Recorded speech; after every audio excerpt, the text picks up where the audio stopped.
After corona period আমরা সবাই immunity শব্দটাতে খুব অভ্যস্ত হয়ে উঠেছি। ইমিউনিটি পাওয়ার কাকে বলে? বাইরে থেকে যখন কোনো জার্মস, ব্যাকটেরিয়া, ভাইরাস, কোনো ফাঙ্গাস যেগুলো শরীরের জন্য ক্ষতিকারক সেগুলো যখন ভেতরে আসে, শরীরের মধ্যে যে পুলিশ বা বিএসএফ বলতে পারেন, যারা এদেরকে ধ্বংস করে নষ্ট করে আমাদের শরীরকে বিভিন্ন রকম রোগ জ্বালা জীবনের হাত থেকে বাঁচায়, সেই সিস্টেমটাকে বলে ইমিউনিটি সিস্টেম। আর এই ইমিউনিটি সিস্টেম খারাপ হয়ে গেলে আমরা বিভিন্ন রকমের রোগের শিকার হয়ে পড়ি। অনেকের কাছে হয়তো এই ধারণাটা পরিষ্কার নয়। আজকে এই বিষয়টা আমি আপনাদের সামনে ক্লিয়ার করতে চাই যে এই ইমিউনিটি সিস্টেম কিসের ওপর নির্ভর করে। একটু ভেবে নিন। অধিকাংশ মানুষই হয়তো অনেক কিছু ভাববেন, বাট ফ্রেন্ডস জেনে রাখুন, আমাদের শরীরে 70% আপনার ইমিউনিটি সিস্টেম ডিপেন্ড করে অনলি পেট থেকে। অবাক হওয়ার কিছু নেই, এটাই সত্যি। পেট থেকে কিন্তু আমরা ম্যাক্সিমাম অসুস্থ হই, কারণ আমাদের শরীরে যত ভাইরাস, ব্যাকটেরিয়া যাই আমাদের শরীরে বাইরে থেকে আসে, সেটা আইদার মুখ বা নাক থেকে আমাদের শরীরের মধ্যে প্রবেশ করে। অধিকাংশটাই মুখের মাধ্যমে আসে। ব্যাকটেরিয়া, ভাইরাস বা অ্যান্টিজেন যেগুলোকে বলা হয়, এগুলো যখন শরীরে আসে তখন এগুলো খাদ্যনালীর মধ্যে দিয়ে প্রথমে পৌঁছায় ইন্টেস্টাইনে।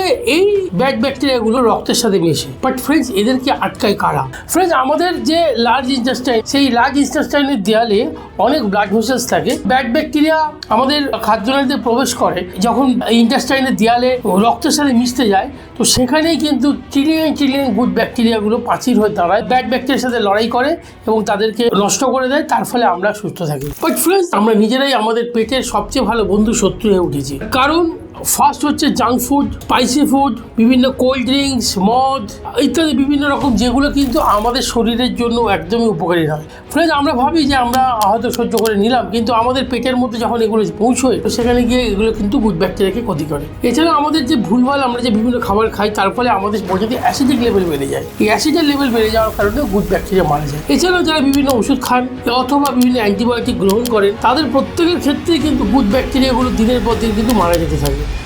এছাড়া এই স্ট্রেসের ফলেও কিন্তু আমাদের শরীরে কিছু কেমিক্যাল রিয়াকশন হয়, যার ফলে নেগেটিভ হরমোন বেরোয়, যেগুলো গুড ব্যাকটেরিয়াকে মারে।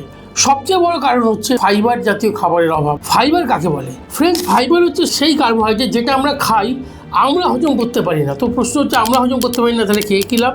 আমরা হজম করতে না পারলেও এই ফাইবার কিন্তু আমাদের পেটের গুড ব্যাকটেরিয়াগুলোর জন্য খাদ্য।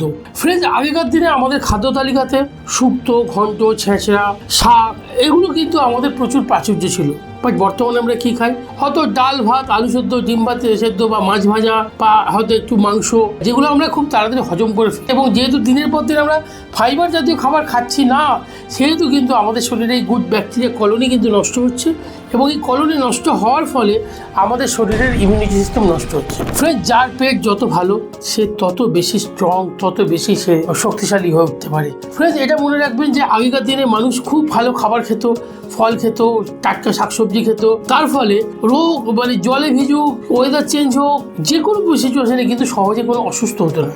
বাট ফ্রেন্ডস, বর্তমানে আমাদের একটু বৃষ্টিতে ভিজলেই আমরা সর্দি, জ্বর, হাঁচি, কাশি, বিভিন্ন ধরনের, একটু ধুলোতে আমরা কিন্তু কাহিল হয়ে পড়ি, একটু পরিশ্রম করলে আমরা পরিশ্রান্ত হয়ে পড়ি, গা ম্যাচ করে। এই সমস্ত কিছু কিন্তু আমাদের উইক ইমিউনিটির ফল। একটা কথাই আপনাদের বলবো, যদি চান ন্যাচারাল উপায়ে, ওষুধের ভরসায় না থেকে ন্যাচারাল উপায়ে নিজেকে সুস্থ রাখতে, তাহলে পেটের গুড ব্যাকটেরিয়াগুলো যেগুলো জন্মসূত্রে আমরা মায়ের পেট থেকে পেয়েছি, যেগুলোকে আমরা নিজেরা নষ্ট করে ফেলেছি, সেই গুড ব্যাকটেরিয়াগুলোকে কিন্তু আবার ফেরত আনুন। তার জন্য ফ্রেন্ডস, মোদি কেয়ারের কিন্তু আমাদের প্রোবায়োটিক আছে 50 billion CFU colony forming unit. Friends, আপনি যদি লক্ষ্য করে থাকেন, কোনো ডাক্তারের প্রেসক্রিপশন ফলো করেন, দেখবেন যে কোনো ডাক্তার বর্তমানে যে সমস্ত ওষুধপত্র দিচ্ছেন, প্রত্যেকে কিন্তু প্রোবায়োটিক দিচ্ছেন, কারণ প্রোবায়োটিক ছাড়া কোনো ডিফেন্স সিস্টেম কাজ করবে না। তো বাজারে প্রোবায়োটিকের যে সিস্টেম পাওয়া যায় সেটা অনেক দামি, বাট মোদি কেয়ারে যদি আপনি সমস্ত অফার নিয়ে প্রোবায়োটিক ইউজ করেন, সেটা অনেক কম দামে পড়বে, এবং এখানে আপনি 11টা বিভিন্ন ইম্পর্টেন্ট ব্যাকটেরিয়া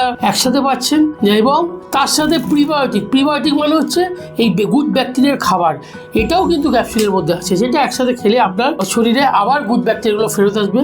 বাট ফ্রেন্ডস, এটা কখনোই মনে করবেন না যে একটা কি দুটোতে কাজ হবে। যেহেতু দীর্ঘদিন ধরে আমরা ব্যাকটেরিয়াগুলোকে নষ্ট করেছি, সেগুলো তৈরি করতে মিনিমাম 3 থেকে 6 মাস। যাদের খুব সিভিয়ার প্রবলেম তারা ডেলি 2, আর যারা নর্মালি ঠিকঠাক লাগবেন তারা একটা থেকে 2, যদি 3 থেকে 6 মাস আপনি কন্টিনিউয়াসলি প্রোবায়োটিক নিয়ে যান, তাহলে আপনার পেটের মধ্যে গুড ব্যাকটেরিয়ার একটা আবার স্ট্রং ব্যারিয়ার গড়ে উঠবে এবং এই গুড ব্যাকটেরিয়াগুলো কিন্তু আমাদের শরীরকে, আপনার শরীরকে একদম মজবুত রাখবে, প্রোটেক্ট রাখবে এবং আপনি সমস্ত রোগ জ্বালা জীবাণুর হাত থেকে বেঁচে থাকবেন এবং সুস্থ থাকবেন, যেটা আমাদের লক্ষ্য। তো ফ্রেন্ডস, মোদিকেয়ারের প্রোবায়োটিক ইউজ করুন এবং নিজেকে সুস্থ রাখুন। ধন্যবাদ।